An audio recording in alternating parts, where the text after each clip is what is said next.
চাঁদ জয় গুরুচাঁদ। আমরা এই মুহূর্তে আছি বিনোদ গোসাইর সমাধি মন্দিরে। যদিও যান্ত্রিক কারণের জন্য লাইট জ্বালানো যাচ্ছে না, তাই মুখটাকে তত ভালোভাবে দেখাতে পারছি না।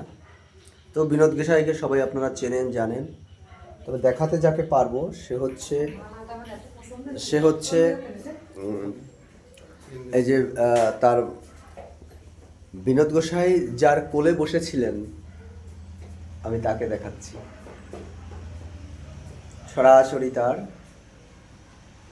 কোলের উপর থেকে তিনি আজকে এই জায়গাটা এসেছেন। বিনোদ গোসাইয়ের আরাধ্য দেবতা তিনি হরিচাঁদ ছাড়া কিচ্ছু বুঝতেন না। আর তার সুযোগ্য পুত্র নাম হচ্ছে বিচিত্র গোসাই। আমি তার হাত থেকে নেব তারই লেখা বই। আসলে আমি যে গবেষণামূলক কাজের সঙ্গে যুক্ত হচ্ছি, সেক্ষেত্রে এই বইগুলো আমার কাছে খুবই কাজে লাগে। একটা বই হচ্ছে শ্রী শ্রী অশ্বিনী চরিত্র সুধা, শ্রী শ্রী লোচন চাঁদ চরিত্র সুধা, হরি এলো কেন, শ্রী শ্রী হরিভক্ত সঙ্গীত। বলতে হয় যে মতুয়া জগতের উজ্জ্বল জ্যোতিষ্ক বিনোদ গোসাই।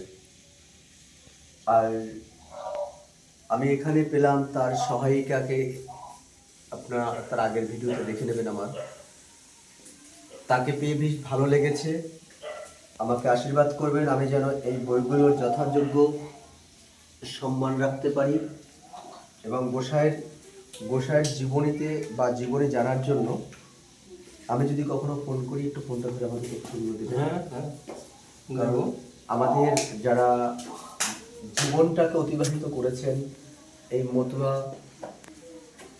আন্দোলনের মধ্য দিয়ে, যে কথা আপনি একটু আমাকে বললেন, তো তারা সংসার ঘরের দিকে তাকাননি, না তাকিয়ে তারা আজকে মতুয়া জগতে একটা প্রতিষ্ঠিত মুখ হয়েছিলেন। তো সেই জায়গায় দাঁড়িয়ে আমাদেরও কর্তব্য থাকে তাদের নামটাকে আরো প্রচারে, মানে যেন নামটা হারিয়ে না যায়, তাদের আদর্শকে তুলে ধরা। জয় হরি বল। আর বেশিক্ষণ থাকবো না, বেরিয়ে যাব, আবার আগামীকাল ওরাকান্দি যাব।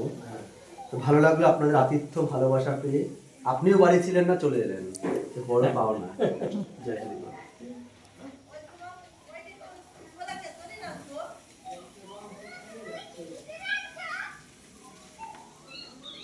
এছাড়া আরো কি বই আছে যেগুলো প্রকাশ হয়নি? না, মানে এগুলো প্রিন্ট নাই। আচ্ছা।